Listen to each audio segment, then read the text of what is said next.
Alright, good evening everyone.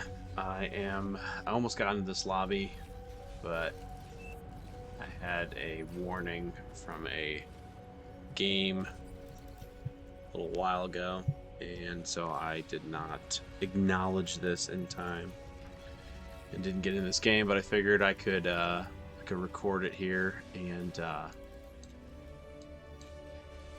let you guys take a peek at it with me. So, we've got a couple of teams here. This is definitely a noob lobby. We got a couple of veterans. You can tell by looking at their chevrons. The chevrons will tell you how many games you've played. Doesn't mean you're good. You know, this is the same number of chevs that I have here. But it at least tells you how long you've been playing the game. So their top player, Tachyon, is 2 chev, which means he hasn't been playing for very long. The warm color team, their top player is a 3 chev, so he hasn't been playing. He's been playing longer, but not too long as well. And yeah, let's just check in to see how they are doing. So Tachyon is doing some interesting things here. He looks like he started with a 3 mech start here. Spun up his bot lab backwards. It's not always the best play. For new players, there's the bracket keys on the keyboard that you can use to spin those around so you don't make them backwards. Okay. That'll help you send the troops faster in the direction that they need to go. All you're doing is wasting time by building that lab backwards. He is doing the right thing by getting up to the front now. It's about the 3-minute 30 mark, so by the 4-minute mark you probably want to have your comm up on the front. Although it looks like he has paused that to... He's also individually selecting the rocks here, so that's another thing. You can actually click on any rock anywhere, and then you can choose to suck up rocks in an area, right? Instead of just doing one at a time like that. That's very time consuming. Alright, so Tachyon is not sending his comm to the front. He is chilling in the base, and he's actually going to bring him back. Not the best play. He does need to be up on that front with the presence. It appears that he is sending troops to the front, but he's just kind of filling in Jasper's lane. So, not entirely sure that this is going to work, but it might. It might. All right, so let's take a look at ColeTrain. ColeTrain is in the eco spot. He's in the eco spot, and they're doing some cheese over here. They're going hard in the paint, and Nightsaw has shared every single piece of his eco with ColeTrain, and ColeTrain is rushing gunslingers, which he is sharing with Nightsaw. Very interesting. I've actually never seen this before. It doesn't mean that it hasn't happened before. I've never seen this before. This is actually kind of cool. It's an interesting play for sure. I would also think this would be a great time to get that T2 out. ColeTrain's looking a little too focused on getting those gunslingers out, and should probably work on getting his E up. He's struggling. The wind is not too bad, so he's just not focusing enough on his eco. He's focusing everything he's got on making these gunslingers.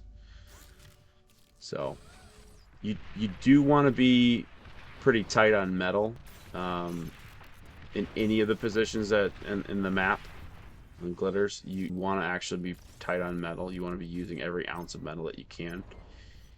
Having excess energy is usually not a big deal, especially since early game, you're going to have a lot of windmills, right? So you're going to have a lot of fluctuation. So having extra storage, having some excess to share with your teammates, not a bad thing at all. Okay, so Cole goes ahead and makes that T2 bot. Nightsaw continues to share everything he has with him. He's making another T2 bot, or con, I should say. Who's going to give that to? We'll see. Maybe he'll use it for himself.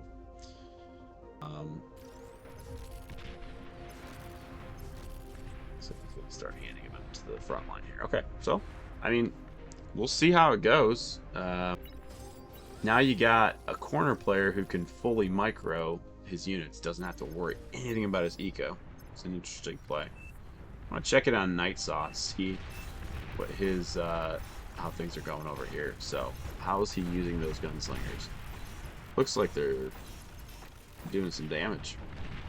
Archers decided to build his lab right up here on the front. He's in a very vulnerable position. The gunslingers are making very quick work of these T1 units. So I don't know. Might be a pretty cool play here, actually.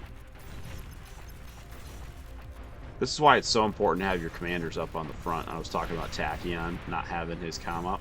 Look at that. Archers just took out 2 gunslingers. And he's getting repaired, so he doesn't really have to worry about losing his comm. But he is going to have to do some more micro here. Surprised Archers is not going for the D-gun on those. They're bunched up. They're not spread out very well. He could probably D-gun them before he would die. But to each his own. Nightsaw is content to just get that reclaim. Excellent idea. That is very important. But his comm is... he's hanging it out there for sure. He has very exposed to SPJ from the enemy team, so I'll have to keep an eye out for them. So far, SPJ is really just focusing in on the other side here. Let's check in with him. He can't really see much, but now he's gonna...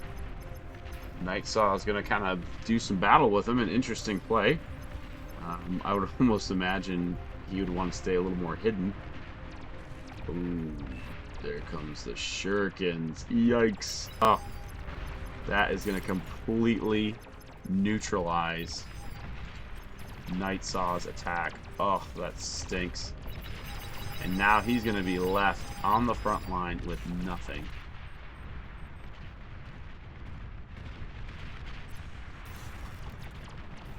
You better get ready to D-gun, because he is going to be in a world of hurt. Oof. Yep, he's just going for it now. Why not? There's a big ball of whistlers heading his way. Woof! Nice D-guns, nice D-guns. He's got nothing to repair his comm, though, so...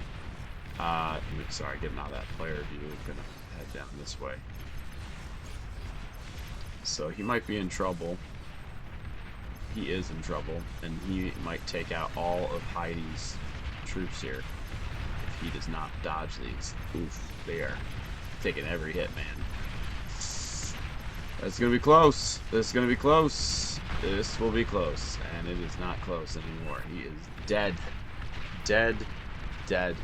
So the kind of cheeky, cheesy play here on the front fails for Nightsaw and ColeTrain. Let's go ahead and check back in on ColeTrain. ColeTrain is not... he is not doing much here. He is just cranking out windmills, and his sole focus is now back on gunslingers. Super interesting. We are 11 minutes in. He hasn't even considered building a fusion or an APHIS, so we'll see how it goes. Back to Tachyon. Tachyon is still not doing much, but it doesn't look like he needs to because SPJ is kicking butt. Ramsey and King Pooba are just turtle up in Canyon. They are not gonna do. They're not gonna threaten anybody. In fact, Pooba's got windmills here on right in the canyon, ready to go. So he doesn't want to do anything that's gonna upset Jasper or Tachyon. So he's gonna stay put. Let's check in on the Alter Eco. Alter Eco looks a little bit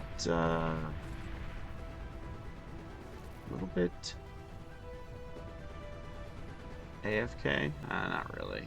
I was gonna say that, but he's focusing on this right now.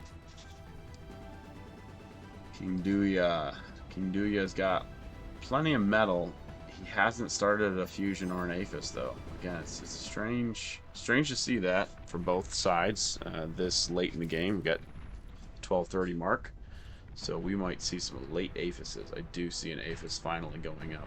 Oh, sorry, no, that was a fusion that went up for ColeTrain. So ColeTrain got his fusion up. Still no sign of Aphis. Still hasn't built his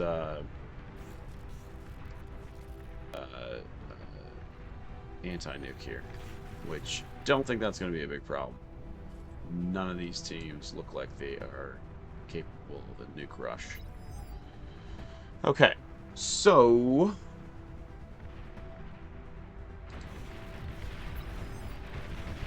Nightsaw still doing some work over here. He lost his comm, but he is still microing it up. It's pretty much a stalemate at this point. SPJ has done the most damage, but he just dropped a ton of metal into the cool colors. I'm sorry, the warm colors side. So he is struggling here. And, looks like Lurath is eating that metal, so that's good. Okay, so as of right now, it looks like this is going to be a long game. This is probably going to go 30, 40 minutes at least. No one seems to have the advantage at this point. Oh boy. So, Duya is going to make two standard fusion reactors. Not the best play, and I'll tell you why. The standard fusion reactor costs 4,300 metal, and we can check in to see how much that Aphis costs. It costs 9,700, and it produces 3,000, right? Fusion reactor produces 1,000. So if I were to make 3 fusion reactors, I would have the same amount of energy that an advanced fusion reactor, an Aphis, would have. However, I would have used 12,900 metal, and I could have just built an Aphis in less time. I don't know. I think I do the space one again. So the build is 97. No, it's the metal. Okay, so the build on the Aphis is 312,000. That's the build power required. Build power on the fusion is 70,000. So, technically speaking, you need less. It takes less build power to build 3 fusions, but the energy and metal savings are tremendous. So, it's okay to make 1 to maybe stabilize your energy if you're relying solely on windmills at that point. But you want to go 1 fusion and then go right into the Aphis right after that. You don't want to build multiple fusion reactors. Unless you don't have the build power or the time to build the Aphis. Eco certainly does. Eco needs to focus on that Aphis because that Aphis is going to unlock a lot more potential for the Eco player. Alright, and we can see it is a 16-minute mark, and the first Aphis has hit the map.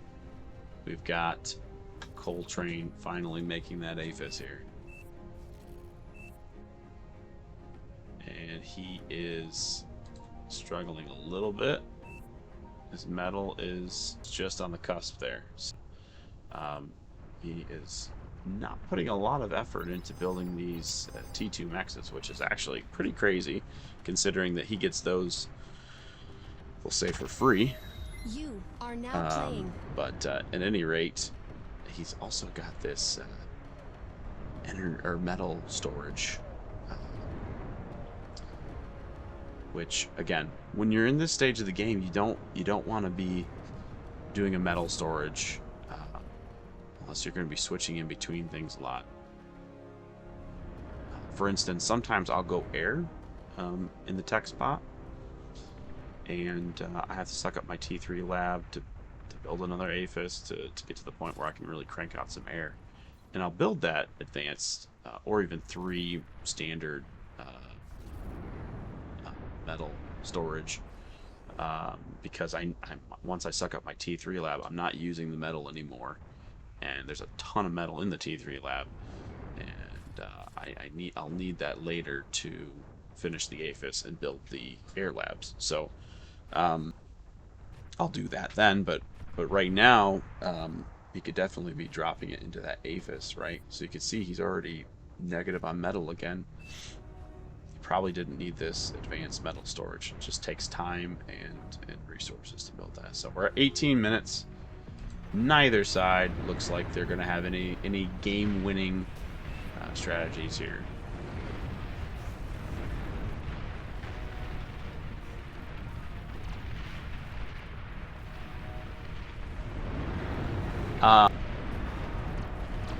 Although Heidi is making a huge push along with Nightsaw, so this might end the game. They do not stop this.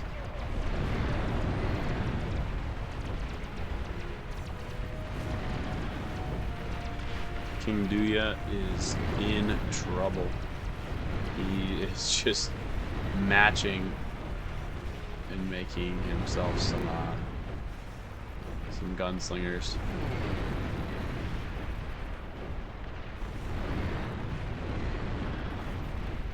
Meanwhile, Fambino has taken the top canyon person's stuff. Can be an OP move to get some more resources. And then up at the top, Ramsey, after amassing about 50 troops up here, decides it's finally ready to attack.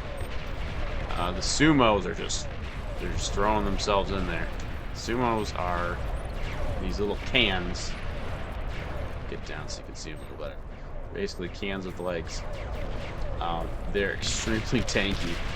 They're like basically a tank bot. They take a lot of hits, they do a lot of damage, and they fire quickly. And they can fire while retreating, which is a huge, huge advantage. So Ramsey loses most of his troops there. He has 13 of the 50 he started with. So he is not going to feel very confident moving forward.